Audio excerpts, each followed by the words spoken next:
अब गुरुजी की बेचारी हालत बदली। गुरुजी बेचारे डर के मारे, लगता है कि कोई चुड़ैल नहीं है, पिशाचनी है। अब गुरुजी ने जैसे एक पैर उठाया ना तो सीधे यमुना जी के नीचे कमर तक पानी में। अब गुरुजी की सुट्टी पुट्टी गोल हो गई। जैसे ग्वाले ने देखा, गुरुजी अरे क्या हुआ?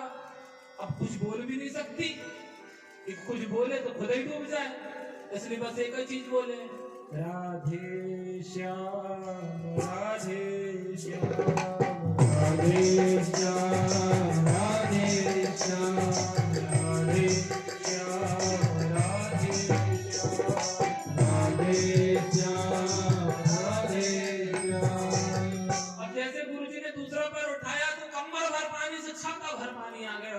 अब गुरुजी की तो हालत बेहालत हो गई, ताल पतली हो गई। अरे बाप रे! और जब ग्वाले ने पैर धरे तो एक भी पैर ना डूबे। और गुरुजी जैसे जैसे जाए तो यमुना जी का पानी कमर तक, ठुंडता तक, छाता तक। अब वो ग्वाले ने कुछ बोले भी ना, सिर्फ कुछ बोले तो खुद ही डूब जाए। तो ग्वाले ने क्या कहती है, गुरुजी बोलो राधे श्याम, गुरुजी बोलो राधे श्याम, गुरुजी बोलो राधे श्याम, गुरुजी बोलो राधे श्याम, बोलो राधे श्याम, गुरुजी बोलो राधे श्याम, बोलो राधे श्याम, गुरुजी बोलो राधे श्याम, गुरुजी बोलो राधे श्याम, गुरुजी बोलो राधे श्याम, राधे श्याम राधे श्याम राधे श्याम राधे श्याम राधे श्याम राधे श्याम राधे श्याम राधे श्याम, गुरुजी बोलो राधे श्याम, गुरुजी बोलो राधे श्याम, गुरुजी बोलो राधे श्याम, गुरुजी बोलो राधे श्याम। अब जैसे ही उसने गाना शुरू करी, गुरुजी बोलो राधे श्याम। अरे तुमने तो हमें मंत्र दिया था कि राधे राधे बोलो, तो भवसागर से तैर जाओगे, हम तो यमुना जी से तैर रहे और तुम्हें ही बिना बोले बोले जा रहे हो तो डूब रहे हो। इसलिए कहा गुरुजी बोलो राधे श्याम। अब जैसे गुरुजी ने सुना, अब करता क्या नहीं करता, मानना तो पड़ेगा। तो गुरुजी ने कहना शुरू कर दिया, तुम्हारो राधा वर घनश्याम, तुम्हारो राधा वर घनश्याम, तुम्हारो राधा वर घनश्याम, तुम्हारो राधा वर घनश्याम। अब ये बोल रहे गुरुजी, तुम्हारो डर लग रहा है भगवान, और अक्षर करो, तुम्हारो राधा वर घनश्याम। और ग्वाले ने कह रहे गुरुजी, गुरुजी बोलो राधे श्याम, गुरुजी बोलो राधे श्याम, गुरुजी बोलो राधे श्याम, बोलो राधे श्याम, गुरुजी बोलो राधे श्याम, बोलो राधे श्याम, गुरुजी बोलो राधे श्याम, गुरुजी बोलो राधे श्याम, गुरुजी बोलो राधे श्याम, गुरुजी बोलो राधे श्याम। गुरुजी राधे श्याम करते करते करते करते जैसे जैसे यमुना मैया पार हो गए। अब गुरुजी की तो सुट्टी पुट्टी वैसे ही गोल थी हैं कि यमुना जी में नाव छोड़, ये तो पैदल पैदल चला के यहाँ ले आई। अब जैसे जैसे बेचारे गुरुजी घर पहुंचे, डर के मारे सकरा दम बिल्कुल बैठ गए। ग्वालिन ने पैर धुलाने के लिए पानी लाई, अच्छे अच्छे पकवान बनाए। अब जब देख लिया गुरुजी ने कि हाँ सब कुछ ठीक है, चिंता की कोई बात नहीं है, अच्छे अच्छे पकवान आ गए, अच्छी थाली आली में पैर धुला दी, घर जैसे तैसे पहुंच गए तो गुरुजी की जान में जान गई। गुरुजी ने एक प्रश्न किया, क्या बेटी एक बात बताओ,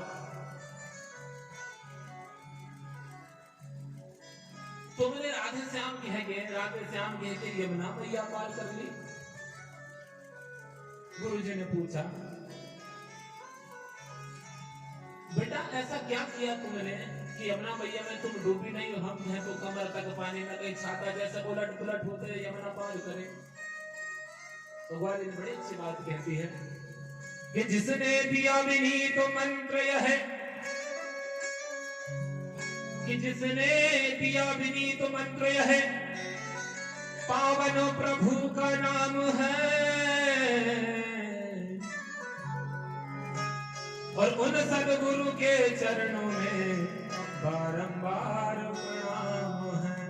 गुरु जी बोलो राधे श्याम, गुरु जी राधे श्याम, गुरु जी बोलो राधे श्याम, गुरु जी बोलो राधे श्याम, बोलो राधे श्याम, गुरु जी बोलो राधे श्याम, बोलो राधे श्याम, गुरु जी बोलो राधे श्याम, गुरु जी बोलो राधे श्याम, गुरु जी बोलो राधे श्याम, राधे श्याम, राधे श्याम, राधे श्याम, राधे श्याम, राधे श्याम, राधे श्याम,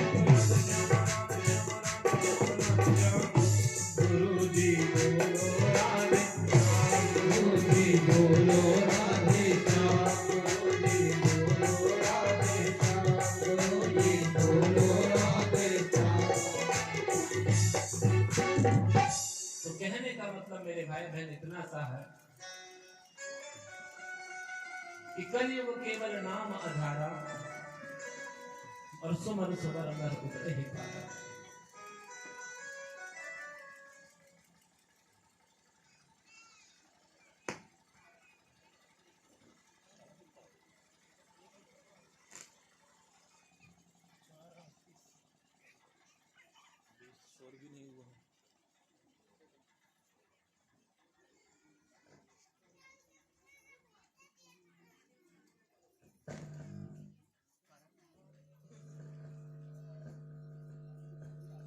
प्रेम से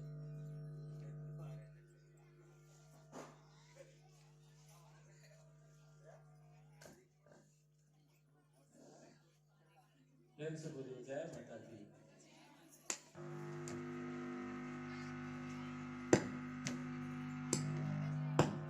आज बार बार लाइट गोल हो रही ना, अब आज इसलिए हो रही ना, वो कन्हैया आने वाला ना, ऊधमी कल नहीं हुई, परसों नहीं हुई। अब वो क्या प्रभाव है ना, कथा का प्रभाव है। जो आता है ना तो उसके आने की पहले से सूचना शुरू हो जाती है ना। आपके घर कोई मेहमान आता तो क्या होता है, बर्तन छूटते हैं, तो आप कहते हैं अरे आज तो बर्तन ही छूट रहे हैं।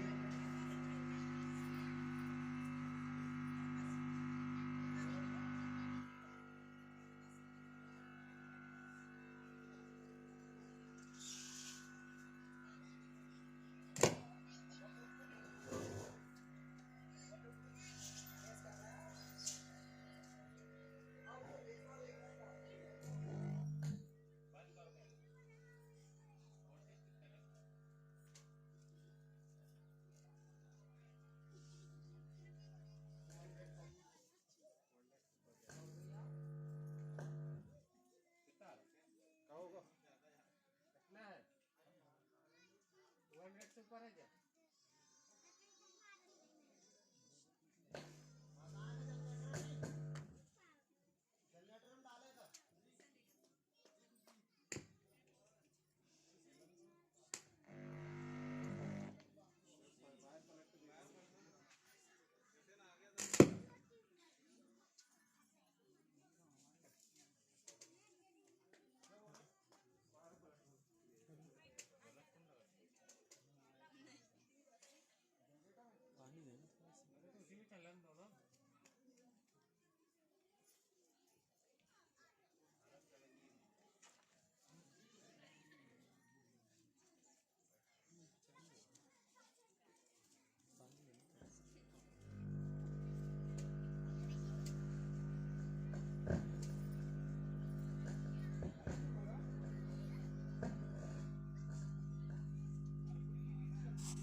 बैंक से बोले जय माता दी।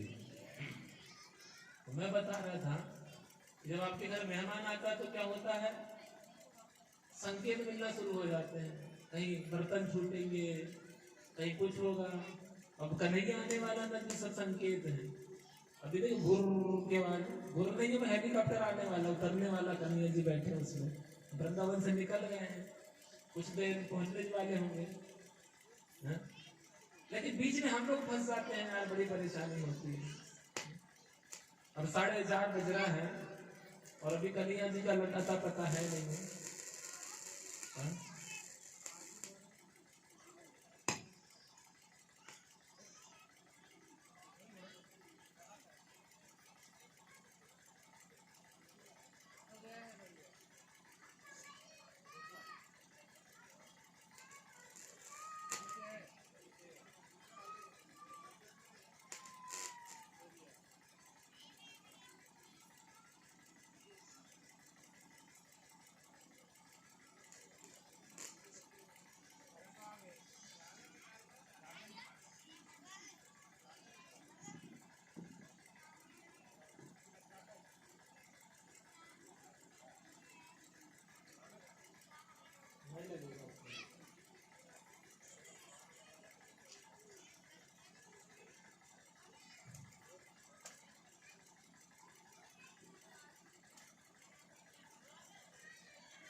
नहीं ना, वो चौड़ाई कम है ना, चौड़ाई ज्यादा है, जहाँ पहले पहले तो नहीं लगा ना। अरे जबरदस्ती ना करो यार। हाँ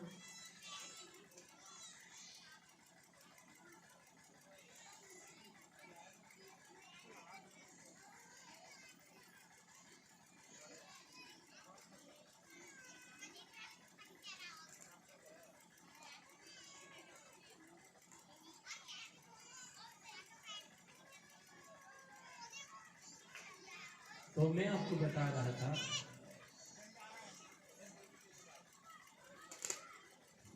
श्रीमद् देवी भागवत महापुराण के अनुसार इसके बाद कथा आती है। चलो थोड़ा जल्दी जल्दी करना पड़ेगा है ना, आज तो लाइट नहीं परेशान किया है और कथा में मन थोड़ा सा हो जाता है, क्या करो, मशीन है। अब इतने बड़े तन का भरोसा नहीं, तो वो तो मशीन है, हो जाता है।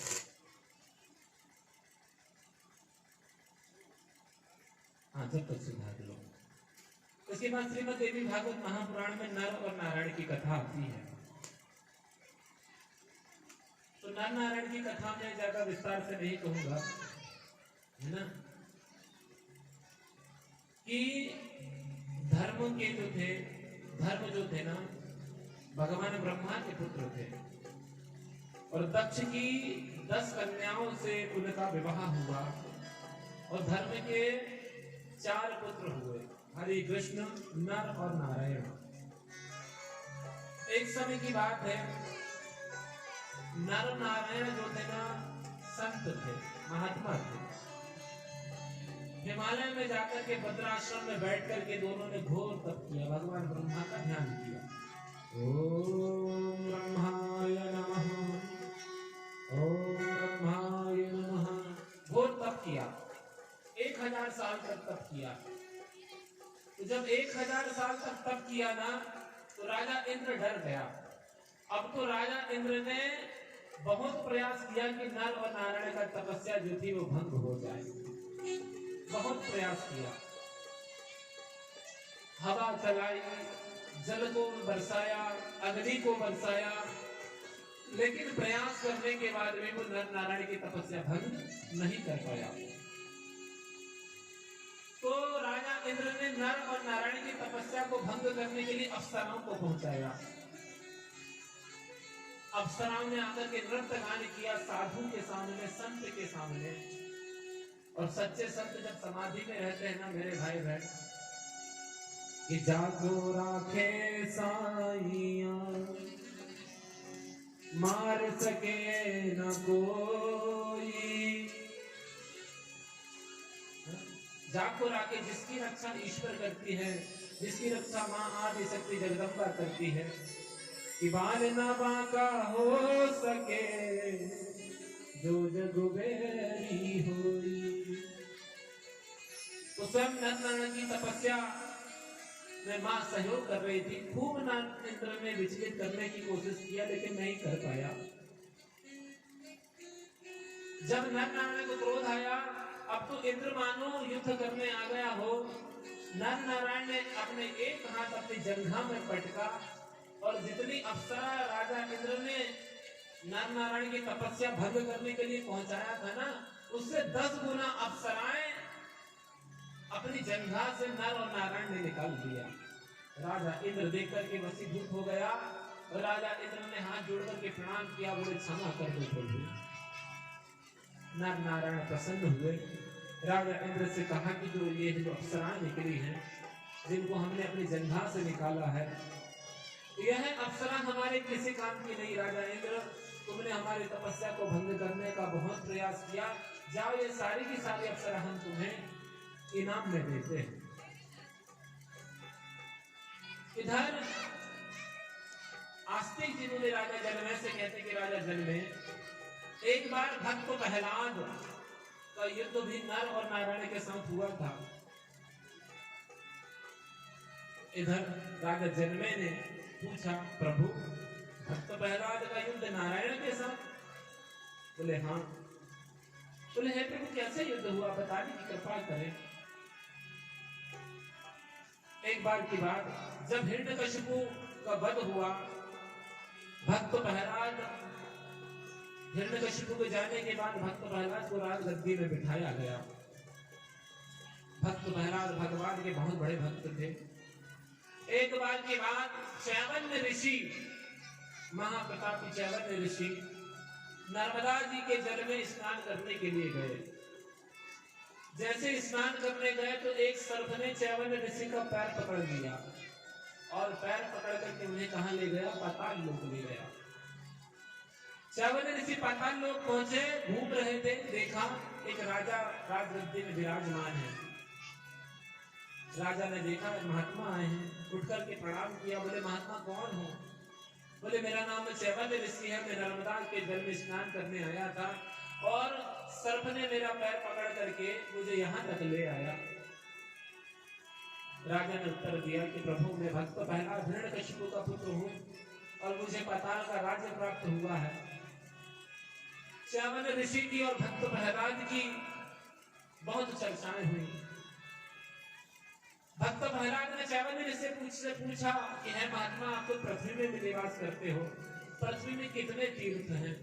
चैवन्य ऋषि ने उत्तर दिया कि हे भक्त प्रहलाद, थोड़ा जल्दी जल्दी कर रहा हूँ कथा में, आप लोग समझिएगा, है ना, क्योंकि थोड़ा विघ्न भी हो गया, समय भी कम है हमारे पास, हमें कृष्ण जी को यहाँ तक लेके आना है।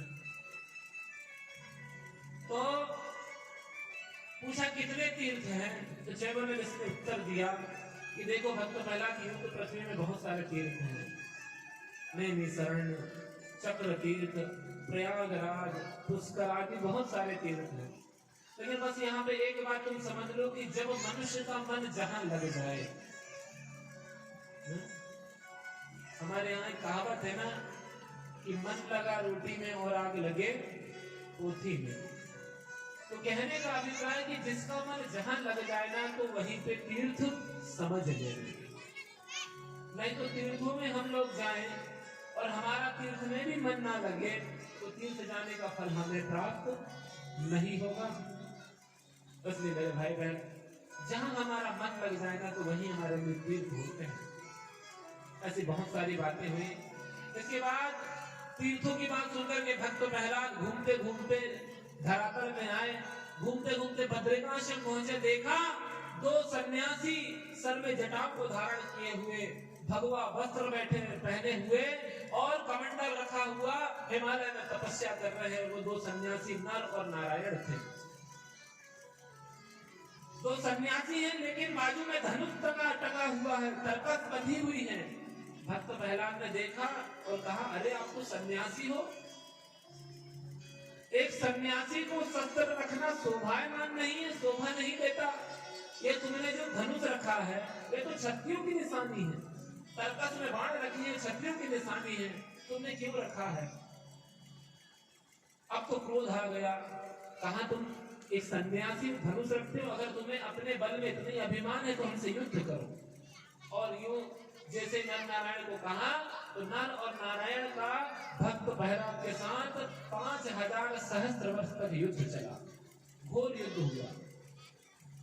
अब युद्ध तो ऐसा युद्ध हुआ कि देव और दानव युद्ध हो गया। नर नारायण स्वयं भगवान के अवतार थे। नर नारायण की रक्षा करने के लिए सारे देवता, इंद्र सहित सारे देवता आ गए। और भक्त तो प्रहलाद जो था राक्षसों का राजा था, हिरण्यकशिपु का पुत्र था, तो प्रहलाद की रक्षा करने के लिए सारे राक्षस आ गए। अब इतना घमासान हुआ, कई साल तक युद्ध चलते रहा, बहुत युद्ध चला, इतना घमासान युद्ध चला कि बहुत समय बीत गया। युद्ध करते करते तो ना भक्त प्रहलाद जीता, ना नर और नारायण जीते। सबने मिलकर के आदि शक्ति की स्तुति की है। ब्रह्मा विष्णु महेश सहित युद्ध के मैदान में देव दानव संग्राम हुआ। एक तरफ नर नारायण की सेना, एक तरफ भक्त प्रहलाद की सेना। अब ना भक्त प्रहलाद जीत रहे थे और ना नर नारायण जीत रहे थे, क्योंकि दोनों ही भगवान के भक्त थे। अब तो सबने मिलकर के ब्रह्मा विष्णु महेश जितने भी सब लोग सैनिक थे, नर नारायण ने भक्त प्रहलाद ने मां की स्तुति की है। हो मैया रक्षा करो सिंह वाहनी हो, मैया रक्षा करो सिंह वाहनी हो, मैया रक्षा करो सिंह वाहनी हो, मैया रक्षा करो सिंह वाहनी हो। अरे सतयुग में सीता भई रे भई राम की नार, सतयुग में सीता भई भई राम की नार, रावण दल को खत्म करो, भैया हो गैया पार रक्षा करो सिंह वाहनी हो, मैया रक्षा करो सिंह वाहनी हो, मैया रक्षा करो सिंह वाहनी हो, मैया रक्षा करो सिंह वाहनी हो। समय याद किया कि है आदि शक्ति भवानी, या देवी सर्वभूतेषु है मां जगज्जननी जगदम्बा। देव में दानव में सत्य के रूप में, भक्ति के रूप में आप विराजमान होती हो। देव दानव संग्राम हुआ है, एक तरफ देवताओं की सेना, एक तरफ राक्षसों की सेना, वहां हमारी रक्षा करो।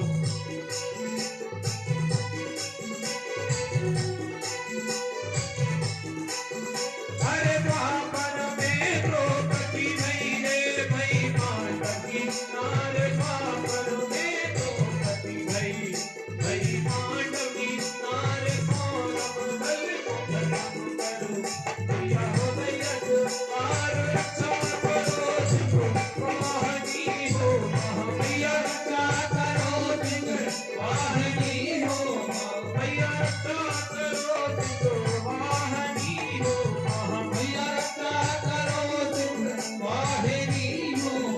अरे कलयुग में काली भई रे धरती पर आंख, कलयुग में काली भई धरती पर आंख, दानव दल को खत्म करो, भैया हो गैया पार रक्षा करो सिंह वाहनी हो, भैया रक्षा करो सिंह वाहनी हो, भैया रक्षा करो सिंह वाहनी हो, भैया रक्षा करो सिंह वाहनी हो। और सबने आदि शक्ति का ध्यान किया, मां सिंह में सवार हुई, मां अवतरित हुई और नर नारायण को भी मां ने उपदेश दिया, भक्त प्रहलाद को भी उपदेश दिया कि देखो नर और नारायण स्वयं भगवान विष्णु के अवतार हैं, और भक्त प्रहलाद तुम नारायण के भक्त हो, इसलिए दो भक्तों में युद्ध नहीं होता, युद्ध को समापन कर दो।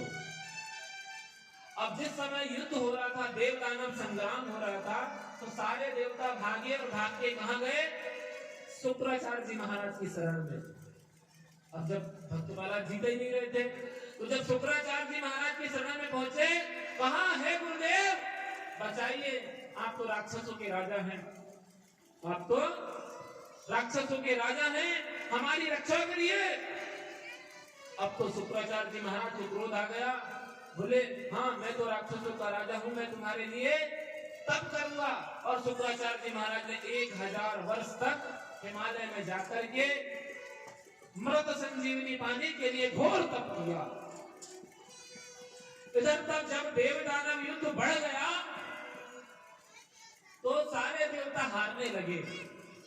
अब सब घबरा गए, सारे राक्षस हारने लगे तो सब घबरा गए, क्योंकि अब शुक्राचार्य जी महाराज तो थे नहीं, वो तो रक्षा करने के लिए, तपस्या करने के लिए मां की हिमालय पर्वत में चले गए थे। अब क्या करें, तो सारे देवता भागे, शुक्राचार्य की माता के पास पहुंचे, कश्यप की पत्नी दिति के पास पहुंचे। शुक्राचार्य के पिता का नाम कश्यप और उनकी मां का नाम रानी दिति। जैसे ही पहुंचे तो अब तो शुक्राचार्य की मां को क्रोध आ गया। शुक्राचार्य की मां ने संकल्प कर दिया और यह संकल्प ले लिया कि आज मेरा बेटा तपस्या करने के लिए जंगल में गया, राक्षसों की मदद करने के लिए, और देवताओं ने छल से आक्रमण कर दिया। शुक्राचार्य जी की जो माता थी ना, वो मंत्र शक्ति में निपुण थी, तंत्र मंत्र को जानने वाली थी। शुक्राचार्य की माता ने कमंडल निकाला, हाथ में संकल्प किया, ओम सर्वेश्वर विष्णुवे अमुक गोत्र अमुक नाम उत्पन्ना पुराण पुरुषोत्तमे भारत वर्षे भारत मध्य खंडे जम्बूद्वीपे आर्यावर्त देशे पुष्पक क्षेत्रे। ध्यान किया जगत जननी का, जगदम्बा का, जयंती मंगला काली श्री भद्रकाली कृपालिनी दुर्गा क्षमा शिवा धात्री स्वाहा सुधा नमस्तुते। जय जय तुंडे चामुंडे जय जय भूताधारिणी सर्वस्यादि दुःखहरे देवी नारायणी नमस्तुते। और संकल्प करके जैसे शुक्राचार्य की माता ने अपना मुंह खोला ना, तो सारे के सारे देवता आकर के शुक्राचार्य की मां के मुंह में समाने लगे। अब तो सारे देवता फड़फड़ा गए कि लगता है शुक्राचार्य की मां तो सबको खा के भस्म कर देगी, अब क्या करें। तो सारे के सारे भगवान ब्रह्मा के पास पहुंचे, ब्रह्मा विष्णु के पास पहुंचे और नारायण से जाकर के स्तुति करने लगे कि मंगलम भगवान विष्णु मंगलम गरुड़ध्वजः मंगलम पुंडरीकाक्षाय मंगलाय तनोहरि। हे प्रभु हमारी रक्षा करो। अब भगवान विष्णु को क्रोध आया, भगवान विष्णु ने अपने सुदर्शन को आदेश दिया, सुदर्शन चला और जाकर के शुक्राचार्य की माता की गर्दन में लगा। देखते देखते शुक्राचार्य की माता का राम राम सत्य हो गया। अब जब शुक्राचार्य की माता का राम राम सत्य हो गया ना, कुछ समय के बाद शुक्राचार्य के जो पिताजी थे कश्यप ऋषि, वो आए। जैसे देखा कि पत्नी की हत्या और किसने की, विष्णु ने, नारायण ने, अब तो क्रोध आ गया। डांटा, रे नारायण रे विष्णु, तुझे शर्म नहीं आती? तूने अपने सुदर्शन का प्रयोग एक अबला नारी के ऊपर कर दिया, तूने मेरी पत्नी की हत्या की है। शुक्राचार्य जी महाराज के पिता को भी क्रोध आया, उन्होंने भी हाथ से कमंडल से जल निकाला, भगवान शंकर का ध्यान किया। त्र्यंबकम यजामहे सुगंधिम पुष्टिवर्धनम उर्वारुकवंदनार्थो मृत्युर्मुक्षीयमामृतान्तु। कहा मैं भी भगवान शिव का परम भक्त हूँ, हे नारायण, और अकाल मौत वो मरे जो काम करे चंडाल का, और कोई उसका क्या बिगाड़े जो भक्त हो महाकाल है। कहा मैं भी महाकाल का भक्त हूँ, हाथ में जल लिया और भगवान विष्णु को श्राप दे दिया कि जा मैं तुझे श्राप देता हूँ कि जिस प्रकार तूने सुदर्शन का प्रयोग करके एक अबला स्त्री की जान ली है, अबला स्त्री को मारा है, मैं तुझे श्राप देता हूँ नारायण कि मृत्यु लोक में तेरे भी अनेक अनेक अवतार होंगे, तू भी बार बार पैदा होगा, तेरा भी बार बार अंत होगा। श्राप दे दिया। अब तो जैसे ही भगवान विष्णु को श्राप मिला ना, तो बड़ी गड़बड़ हो गई।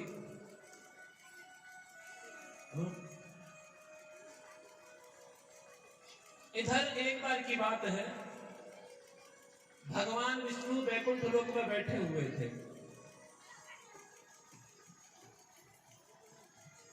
भगवान विष्णु के दर्शन के लिए सप्तऋषि सनक सनकादिक सनत कुमार दर्शन के लिए आए। भगवान के दो द्वारपाल थे, एक का नाम जय था, दूसरे का नाम विजय।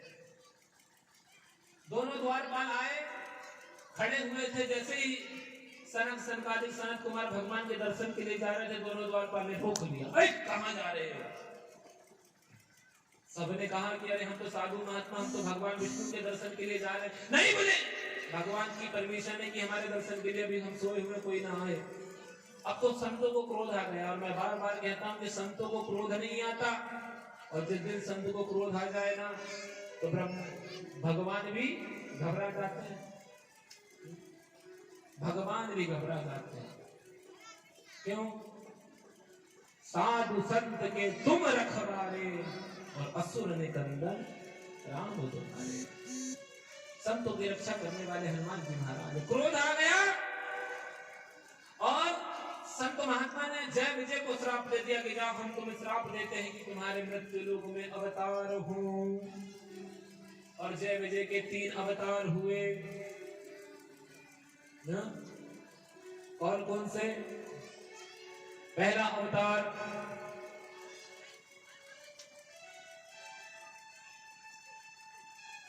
पहले अवतार में भगवान रामचंद्र जी ने आकर के कुंभकर्ण और रावण के रूप में इनका वध किया। 3 अवतार हुए, ज्यादा विस्तार से नहीं कहूंगा, समय बहुत हो चुका है ना? तो यहाँ पर भगवान में मृत्यु लोक में भगवान विष्णु के बहुत सारे अवतार हुए। और अवतार की ज्यादा कथा तो नहीं सुनाऊंगा, श्रीमद् देवी भागवत महापुराण में ज्यादा विस्तार से नहीं है। सबसे पहले चक्षासुमांतर में भगवान विष्णु का धर्म अवतार हुआ। ब्राह्मण के घर नाग और नारायण के रूप में भगवान पधारे।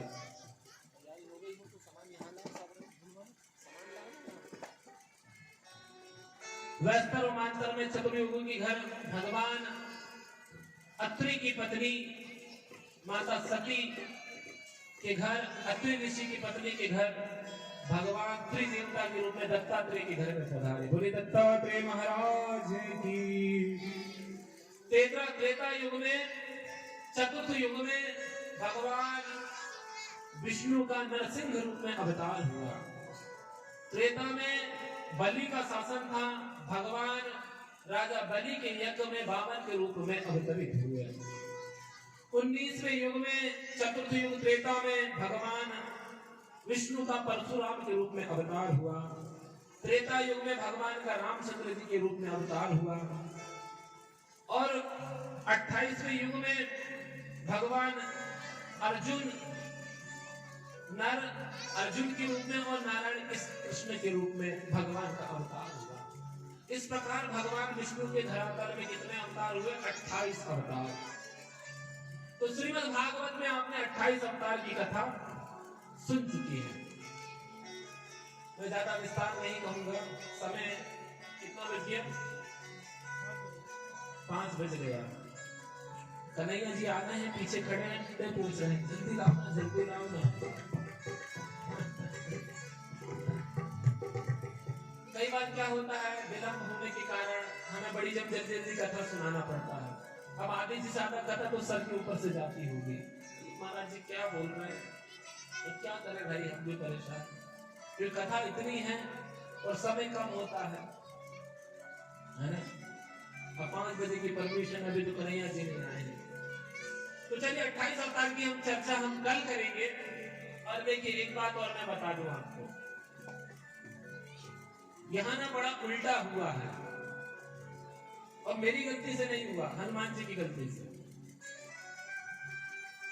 सबसे पहले राम जी आते हैं, मर्यादा आती है ना? पहले कौन सा युग आता है? सतयुग।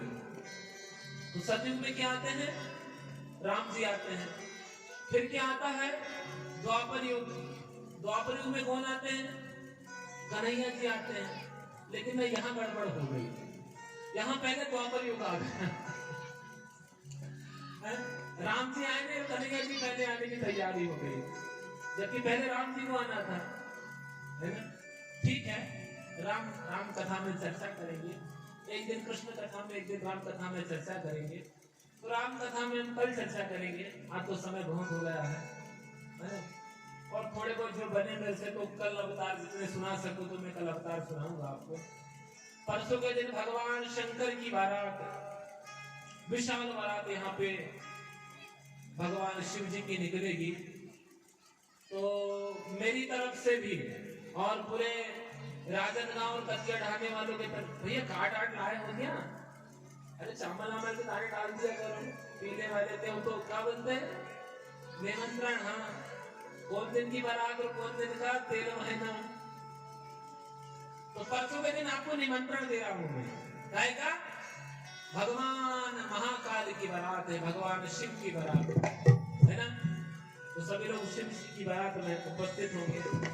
और आइए समय को विलंब ना करते हुए हम सीधे कन्हैया जी को बुलाते हैं। राम जी को कल बुलाते हैं, बुलाना तो पहले राम जी को है ना।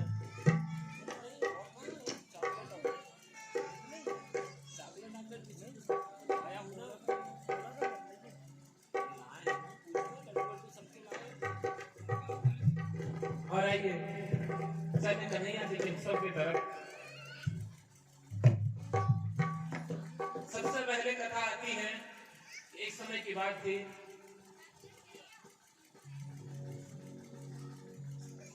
द्वापर युग में भोजवंशी राजा हुए। भोजवंशी राजा उग्रसेन जो मथुरा के राजा थे। देखिए देवी भागवत महापुराण में कन्हैया और राम जी की कथा ज्यादा विस्तार से नहीं है ना। लेकिन भाई जब कन्हैया जी का चर्चा करना पड़ेगा तो कन्हैया जी को पहले लाना भी तो पड़ेगा। कई लोग प्रश्न करते हैं कि देवी भागवत महापुराण और कन्हैया जी का जन्म उत्सव, प्राकट उत्सव, भाई कन्हैया जी आएंगे तभी तो आगे कथा आगे बढ़ेगी है ना। तो थोड़ी देर के जन्म उत्सव जैसा भी बने मनाएंगे। जो भी समिति ने तैयारी करके रखी है सारी चीज मेरे पास पहुंचवा दीजिए। तो द्वापर युग में भोजवंशी राजा उग्रसेन हुए जो मथुरा के राजा थे। उनका एक पुत्र था जिसका नाम कंस था, एक पुत्री थी जिसका नाम देवकी था।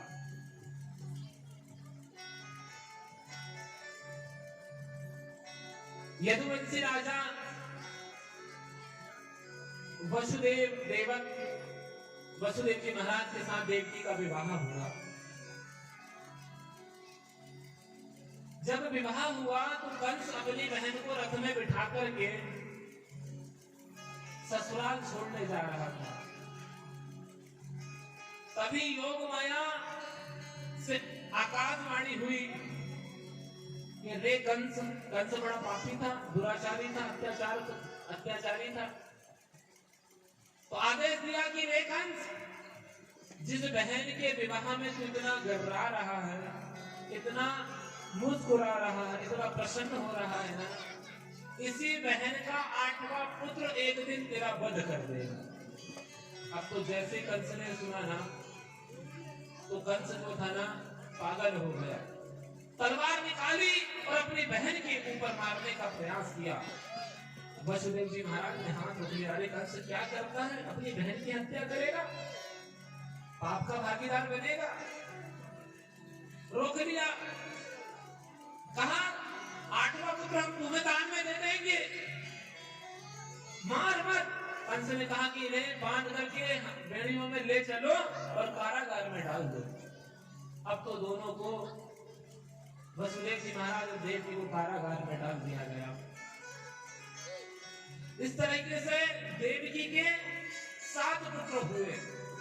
एक एक करके कंस आता गया और पुत्र को उठा करके पटक के उनकी जीवन लीला समाप्त कर दिया। जब मैं विस्तार से नहीं कह रहा हूं, शॉर्ट पे चल रहा हूं। सबकी हत्या कर दी। इधर नंद बाबा के घर, यशोदा के घर एक कन्या हुई। जिस समय वसुदेव जी महाराज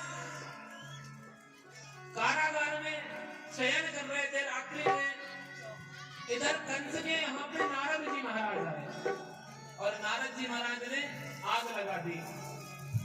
क्या आग लगा दी? रे कंस, रुक जाओ थोड़ी देर रुक जाओ, 2 मिनट रुक जाओ, वही रुक जाओ। आग लगा दी कि 8वां पुत्र मारेगा, उन्हें एक एक करके 7 की हत्या कर दी है। कहीं ये जो 8वां है यही पहला ना हो जाए। और जैसे ही कंस को पता चला, इधर भर भादों की जन्माष्टमी, रोहिणी नक्षत्र, अष्टमी तिथि, घना घोर बादल छाए हुए थे और विप्रधेनु सुरसंत हितो नीन मनुज अवतार निज माया निर्मित तनु माया गुण और आदि रात में भगवान कृष्ण का प्रादुर्भाव हुआ, प्रकट हुआ। बोले बाल कृष्ण भगवान की। अब जैसे कृष्ण उत्पन्न हुए, वसुदेव जी महाराज ने उठाया और नंद बाबा के घर में ले जाके छोड़े आए। और नंद बाबा की जो लड़की थी वसुदेव जी महाराज ने ले आया। इधर जैसे कंस को पता चला कि लड़का हुआ है, अब कंस ने पुत्री को उठाया और जैसे पटका है तो योग माया कंस के हाथ से छूटी और आकाश में चली गई। सिंह भवानी अष्ट भवानी सिंह में सवार हो गई, दिव्य आकाशवाणी हुई कि रे कंस, जिसको तू मारना चाहता है वो तो पहले ही पैदा हो गया है। इधर दूसरे दिन जैसे सुबह हुआ, नंद गांव में खबर पहुंची, पहली एक सखी ने देखा कि नंद गांव में लाल आयो है। जोर से चिल्लाए, अरे नंद बाबा बधाई हो, लाला यशोदा ने लाला लायो है। बोले बाकी बिहारी लाल की। और इस प्रकार भगवान कृष्ण का प्रादुर्भाव हुआ कि घर घर बाजे जिनको नाचना है वो नाच भी सकते हैं। अब तो समय जो है अब नहीं आगे तो कथा का कोई रास्ता नहीं है, कल ही कथा होगी, ठीक है। कि घर घर बाजे बधैया जन्म लिए आज कन्हैया। घर घर बाजे बधैया जन्म लिए कन्हैया। घर घर बाजे बधैया जन्म लिए